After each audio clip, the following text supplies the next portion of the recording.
భారత్ తో పెట్టుకుంటే ఏం జరుగుతుందో బాంబుల తుఫాన్తో పాకిస్తాన్ కు చుక్కలు చూపింది భారత్. ఆపరేషన్ సింధూర్ కు సంబంధించి మరో లేటెస్ట్ వీడియో సోషల్ మీడియాలో చక్కర్లు కొడుతోంది. పాక్ కు చుక్కలు చూపిస్తోంది. పెహల్గాం ఉగ్రదాడికి ప్రతీకారంగా టెర్రర్ స్థావరాలను ధ్వంసం చేసింది భారత్. పాకిస్తాన్ వెన్నులో వణుకు పుట్టేలా ఆపరేషన్ సింధూర్ తో చావు దెబ్బ కొట్టింది. సోషల్ మీడియాలో వైరల్ గా మారిన ఆ వీడియోలో టెర్రరిస్టులకు పాకిస్తాన్ కు కంటి మీద కునుకు లేకుండా చేస్తున్నాయి.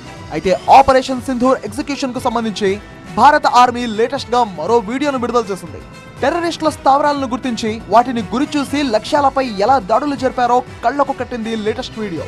They are well planned, trained and executed అని కోట్ చేస్తూ ఈ వీడియోను రిలీజ్ చేశారు ఆర్మీ వెస్టర్న్ కమాండ్ అధికారులు. ఈ నెల 7వ తేదీన 10న జరిగిన దాడులకు సంబంధించిన వీడియో ఇది. పెహల్గాం ఉగ్రదాడికి ఇది ప్రతీకారం. ఉగ్రవాదాన్ని ప్రేరేపిస్తున్న పాకిస్తాన్ కు ఇదే తగిన గుణపాఠం. పెహల్గాం బాధిత కుటుంబాలకు ఇది భారత సైన్యం చేసిన న్యాయం అని నిందించారు మన జవాన్లు. పాకిస్తాన్ తరహాలో తుర్కీయే మురికే డ్రోన్లు వాడలేదు. మేడ్ ఇన్ ఇండియా వెపన్స్ తో టెర్రర్ స్థావరాలను భస్మీపటలం చేశారు మనోళ్లు. మళ్లీ తోక్క జాడిస్తే పాక్ కు బుద్ధి చెప్పడానికి భారత త్రివిధ దళాలు సదా సిద్ధమన్నారు.